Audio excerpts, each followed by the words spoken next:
Welcome all. Season முடிகிறதுக்குள்ளார நாவல் பழத்தை வச்சு ஒரு ரெஃப்ரெஷிங் ட்ரிங்க் செஞ்சிடலாமா? வாங்க போகலாம். இதுக்கு நான் வந்து நாவல் பழம் ஒரு கப் எடுத்து அதை வந்து நல்லா அழம்பி அதோட பல்ப்பை மட்டும் எடுத்து வச்சுக்கிட்டேங்க. சீடு தனியாக எடுத்தாச்சு. பல்ப்பை மட்டும் எடுத்து மிக்ஸர் ஜாரில் மாற்றி கூடவே புதினா இலை, கொஞ்சமாக உப்பு, நாட்டு சக்கரை அல்லது சுகர் அல்லது தேன் எது வேணுமோ அது ஸ்வீட்டுக்கு தேவையானது, அண்ட் ஒரு 4 எலுமிச்சை பழத்தை வந்து நல்லா ஸ்குவீஸ் பண்ணி அதோட ஜூஸ் மட்டும் எடுத்து ஊற்றிக்கோங்க.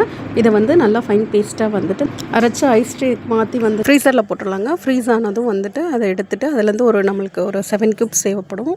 அதை எடுத்து தனியாக வச்சுக்கலாம். மீதியை வந்து ஜிப்லாக் கவரில் போட்டு திரும்ப ஃப்ரீசர்லேயே போட்டுருங்க. எப்போ தேவையோ அப்போ யூஸ் பண்ணிக்கலாம். இப்போ 2 இளநியை வந்து எடுத்து ஃபுல்லாக வந்து ஒரு பெரிய பவுலில் வந்து ஊற்றிக்கோங்க. இதில் வந்து ஒரு 7 to 8 கியூப்ஸ் உங்களுக்கு தேவையான அளவு எடுத்துக்கோங்க. அதை வந்து அதில் போட்டு நல்லா கலந்துக்கோங்க. ஸ்வீட்னஸ் தேவைப்பட்டுச்சுன்னா சுகரோ தேனோ உங்களுக்கு எது வேணுமோ அதை ஆட் பண்ணிக்கோங்க. அவ்வளோதாங்க, சர்வ் பண்ண ரெடி ஆகிடுச்சு. ஐஸ் கியூப்ஸ் எதுவும் போட தேவையில்லை. ஆல்ரெடி அது ஜில்லுன்னு தான் இருக்கும். சர்வ் பண்ணிங்கன்னா செம்ம டேஸ்ட்டாக இருக்கும். கண்டிப்பாக ட்ரை பண்ணி பார்த்துட்டு கமெண்ட் பண்ணுங்கள். பாய்.